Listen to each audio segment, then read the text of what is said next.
Students, welcome to basic education. इस video में हम पढ़ेंगे क्लास 7th का साइंस का chapter 2 that is nutrition in animals. इसके पहले हमने न्यूट्रिशन इन प्लांट्स पढ़ लिया था। उसमें हमने बताया था कि न्यूट्रिशन क्या होता है। Animal nutrition includes nutrient requirement, mode of intake of food and its utilization in the body. Nutrition मैंने बताया था क्या होता है। न्यूट्रिशन क्या होता है, जो हमारे फूड में डिफरेंट कॉम्पोनेंट्स होते हैं जैसे कार्बोहाइड्रेट, प्रोटीन्स, फैट, विटामिन्स, इन सबको न्यूट्रिएंट्स बोलते हैं और इनका इनटेक और utilization by body is known as nutrition.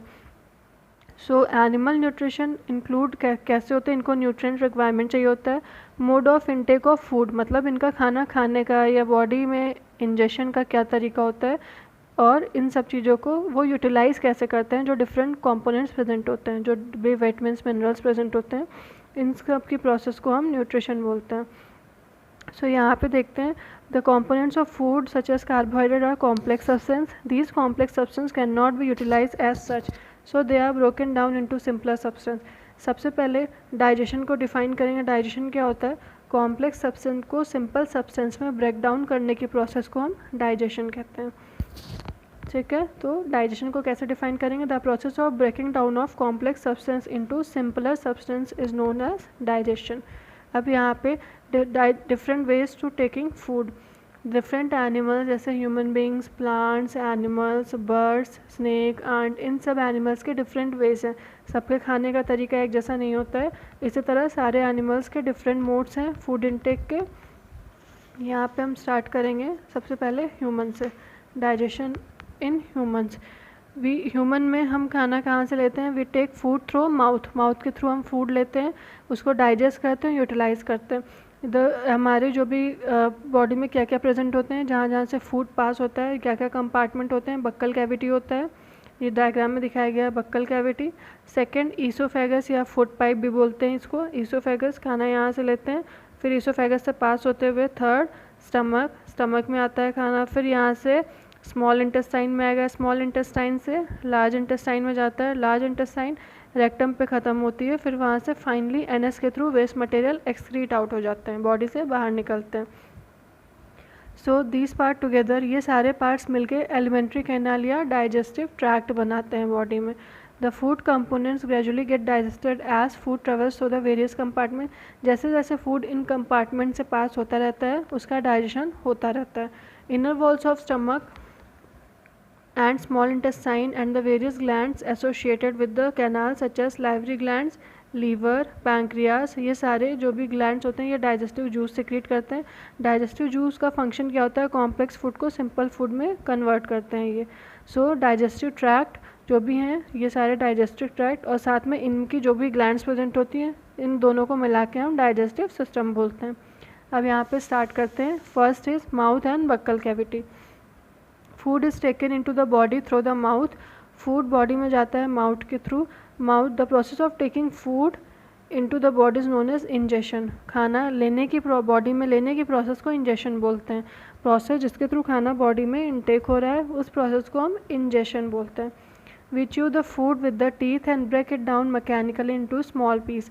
हम खाना खाते हैं, उसको च्यू करते हैं, चबाते हैं और उसको स्मॉल पीसेस में ब्रेक डाउन करते हैं।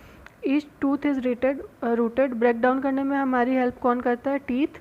ठीक है, टीथ प्लूरल फॉर्म में, सिंगुलर में हम एक को टूथ बोलते हैं। टूथ हमारी हेल्प करता है खाना, जो भी हम पार्टिकल्स ले रहे हैं उनको ब्रेक डाउन करने में। जितने भी टीथ प्रेजेंट होते हैं, जितने भी टूथ हैं, सब गम्स में अलग अलग सॉकेट में फिक्स होते हैं।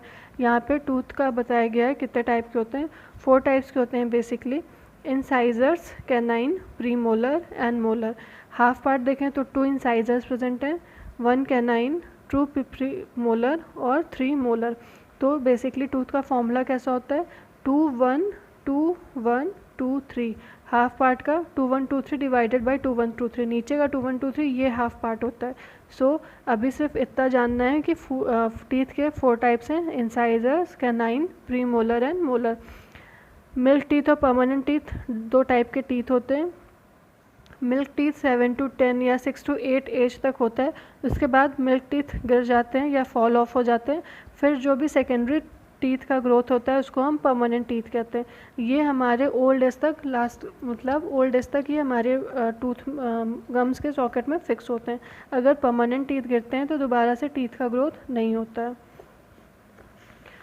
अब इसके बाद हम पढ़ेंगे, यहाँ पे एक एक्टिविटी दी हुई है, इसमें कहा गया है इस एक्टिविटी में 2 टेस्ट ट्यूब ली गई है, test tube A and test tube B. Test tube A में बॉइल्ड राइस लिया गया है, उबला हुआ चावल, और टेस्ट ट्यूब बी में बॉइल्ड राइस को च्यू करने के बाद, मतलब आप बॉइल्ड राइस को चबाने के बाद वापस से इस टेस्ट ट्यूब में आपको डालना है। अब इसके बाद हम इसमें आयोडीन सॉल्यूशन ऐड करेंगे। यहाँ पे हम 3 to 4 ml हमने ले लिया कंटेंट, उसके बाद 2 to 3 ड्रॉप्स हमने आयोडीन सॉल्यूशन डाल दिया। अब हमें देखना है आयोडीन सॉल्यूशन डालने के बाद क्या टेस्ट ट्यूब्स का कलर चेंज हुआ। यहाँ पे हम देखेंगे कि टेस्ट ट्यूब ए का कलर चेंज हुआ है। क्यों? क्योंकि बॉइल्ड राइस में स्टार्च प्रेजेंट था। और टेस्ट ट्यूब बी का कलर इसलिए नहीं चेंज हुआ क्योंकि हमारे माउथ में स्लाइवा है, स्लाइवा जो डाइजेस्टिव जूस है, ये स्टार्च को, कॉम्प्लेक्स फूड है स्टार्च, जिसको वो सिंपल फूड शुगर्स में ब्रेक डाउन कर देता है, इसी वजह से इसका कलर चेंज नहीं हुआ। The tongue is a fleshy muscular organ attach at the back of the floor of buccal cavity. Tongue एक मसल्स का बना हुआ है जो हमारे बक्कल कैविटी के बैक पोर्शन से अटैच होता है। ये फ्री होता है फ्रंट से और किसी भी डायरेक्शन में मूव कर सकता है। टंग्स का फंक्शन क्या होता है? Besides it mixes saliva with the food during chewing and help in swallowing food. खाना मिक्स स्लाइवा को खाने में स्लाइवा मिक्स करने के साथ साथ स्वेलिंग में भी हेल्प करता है। और साथ ही साथ मेजर फंक्शन टंग्स का होता है कि ये हमारे फूड जो भी है उनको टेस्ट करने में हेल्प करता है।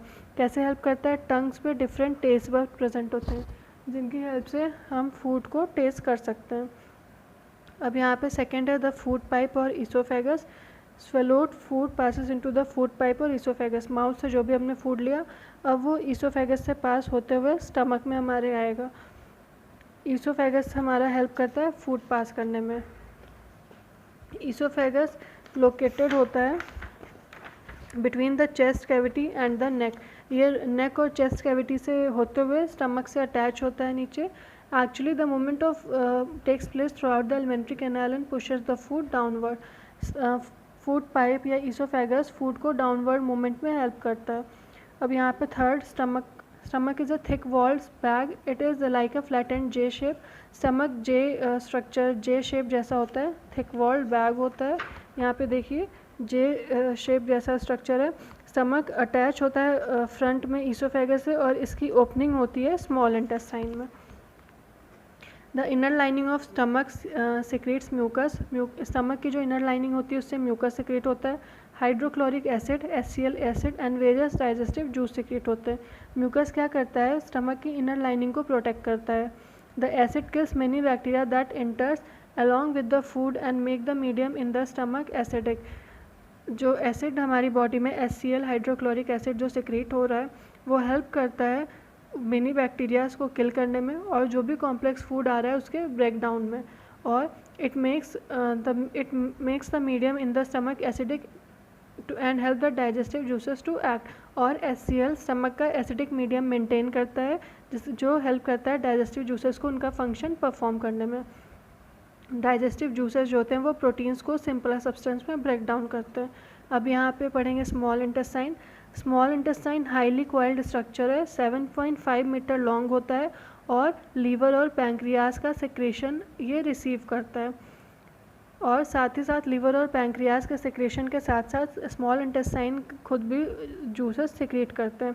The liver is a reddish brown gland situated in the upper part of abdomen on the right side. Liver एक रेडिश ब्राउन ग्लैंड है जो upper part of the abdomen के अपर पार्ट में right side पे present होता है। Liver largest gland है body का जो बाइल जूस सेक्रेट करता है। बाइल जूस जो कि लीवर सेक्रेट करता है वो गॉल ब्लैडर में जाके स्टोर होता है। Bile plays an important role in the digestion of fat.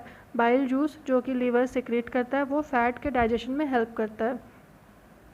Pancreas is a large cream colour gland located just below the stomach.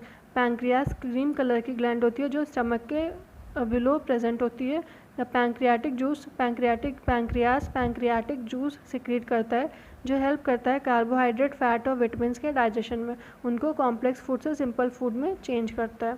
The partially digested food now reaches the lower part of small intestine. अब जो भी small intestine में digestion हुआ है वो small intestine के lower part में जाता है और वहाँ से वो मूवमेंट स्टार्ट करता है towards large intestine. The carbohydrate, जो भी कार्बोहाइड्रेट प्रेजेंट है वो शुगर्स में और सिंपल सब्सटेंस में ब्रेक डाउन हो जाता है। Fat fatty acids and glycerol में ब्रेक डाउन होता है और प्रोटीन्स अमाइनो एसिड्स में ब्रेक डाउन होता है। सो यहाँ पे एक बॉक्स दिया हुआ है। The working of stomach was discovered by strange accident. Stomach कैसे फंक्शन करता है, ये एक स्ट्रेंज एक्सीडेंट में डेवलप हुआ था 1822 में। A man named Alexis Saint Martin was badly hit by a short gun. एक मैन था जिसका नाम एलेक्सिस सेंट मार्टिन था, was badly hit by a short gun से मतलब गोली लग गई थी उसको। 1822 की बात है ये। The bullet had seriously damage the chest wall. यहाँ पे दिखाया गया बुलेट से उसकी चेस्ट वॉल में डैमेज हो गया था और एक होल हो गया था। डॉक्टर्स ने जो भी पर्सन था एलेक्सिस सेंट मार्टिन को बचा तो लिया था, बट वो ये होल फिल नहीं कर पाए थे, जिसकी वजह से इस होल के थ्रू स्टमक का सारा फंक्शन देखा जा रहा था। इसी एक्सीडेंट से स्टमक के फंक्शन का डेवलप हुआ है। अब हम यहाँ पे पढ़ेंगे स्मॉल इंटेस्टाइन एब्जॉर्प्शन में। The digested food can now pass into the blood vessels in the walls of intestine. Digestive food जो है वो अब ब्लड वेसल्स में पास हो रहा है स्मॉल इंटेस्टाइन की वॉल से। इस प्रोसेस को एब्जॉर्प्शन कहता है। मतलब जो भी स्मॉल इंटेस्टाइन में डाइजेशन हुआ है वहाँ जो डाइजेस्टिव फूड प्रेजेंट है अब वो ब्लड वेसल्स में पास हो रहा है। So blood vessels digestive food को एब्जॉर्व कर रही हैं, इस प्रोसेस को हम एब्जॉर्प्शन बोलेंगे।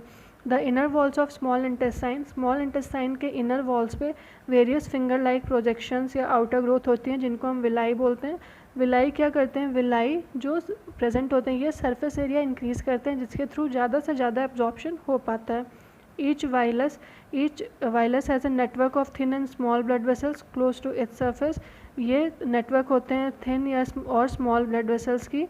The surface of villi absorb the digested food materials. Villi के सरफेस जो है वो डाइजेस्टिव फूड मटेरियल एब्जॉर्प्शन में हेल्प करते हैं।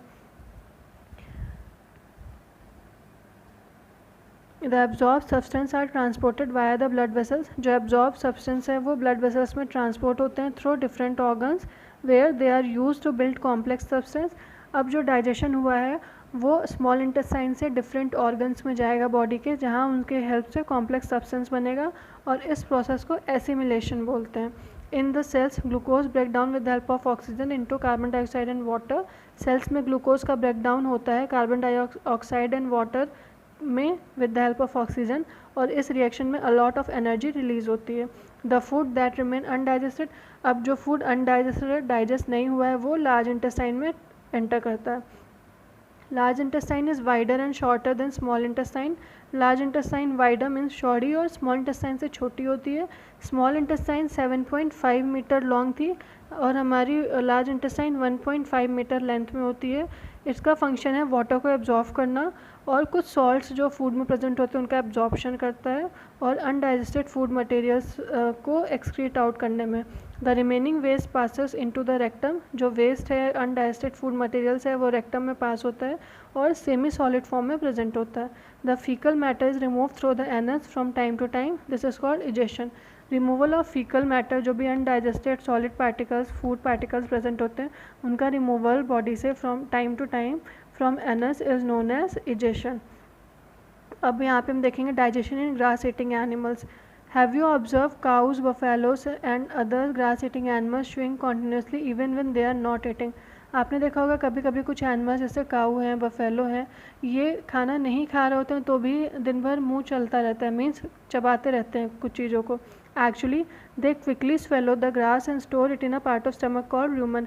ऐसा क्यों होता है, क्योंकि जो भी ग्रास उनको दी जाती है वो उसको तुरंत खा लेते हैं और बॉडी स्टमक के पार्ट में स्टोर करते हैं, उस पार्ट को हम रूमन कहते हैं। यहाँ पे क्या होता है, the food get partially digested and it is called curd. Rumen में जो पार्शली डाइजेस्टेड फूड होता है उसको हम कर्ड बोलते हैं। But later the curd returns to the mouth, but बाद में वो कर्ड वापस से माउथ में उनके जाता है और वहाँ वो उनका कंप्लीट मतलब पार्शियल की जगह वो कंप्लीट उसको च्यू करते हैं, उसके बाद उसको स्मॉल इंटेस्टाइन में भेजते हैं। This process called rumination. इस प्रोसेस को मीन्स कट में उनके जो भी अनडाइजेस्टेड फूड हैं, पार्शली डाइजेस्टेड फूड प्रेजेंट होते हैं, उनको हम कट बोलेंगे, जो र्यूमन में स्टोर होता है। र्यूमन से वापस वो माउथ में जाता है, वहाँ पे उसका प्रॉपर च्यूइंग होती है। इस प्रोसेस को रूमिनेशन बोलते हैं। और ऐसे एनिमल जो इस फंक्शन को परफॉर्म कर सकते हैं उनको हम रूमिनेंट्स बोलते हैं। Grass is rich in cellulose. Grass में हाई अमाउंट में सेलुलोज प्रेजेंट होता है जो कि एक कार्बोहाइड्रेट्स है। रूमिनेंट्स लाइक कैटल, डियर, ऐसे एनिमल्स कैटल्स और डियर में बैक्टीरिया प्रेजेंट होते हैं उनके रूमन में, जो सेलुलोज के डाइजेशन में हेल्प करते हैं। कई एनिमल्स जैसे कि ह्यूमंस हो गए, हम लोग सेलुलोज को डाइजेस्ट नहीं कर सकते हैं। Animals like horse, rabbit have a large sac-like structure called cecum between the esophagus and small intestine. Animal जैसे हॉर्स हो गए, रैबिट हो गए, इनमें एक सैक लाइक स्ट्रक्चर ईसोफेगस और स्मॉल इंटेस्टाइन के बीच में प्रेजेंट होता है जिसको सीकम बोलते हैं। यहाँ पे इन एनिमल्स में सीकम हेल्प करता है सेलुलोज के डाइजेशन में। सीकम में सेलुलोज का डाइजेशन होता है, उसके बाद वो स्मॉल इंटेस्टाइन में एंटर करता है। यहाँ पे हम देखेंगे feeding and digestion in amoeba जो कि एक माइक्रोस्कोपिक सिंगल सेल ऑर्गेनिजम्स है, उसमें कैसे फूड डाइजेशन होता है। Amoeba is a microscopic single cell organism found in pond water. ये एक सिंगल सेल ऑर्गेनिज्म है जो पॉन्ड वाटर में बेसिकली पाया जाता है। Amoeba has a cell membrane, a rounded dense nucleus.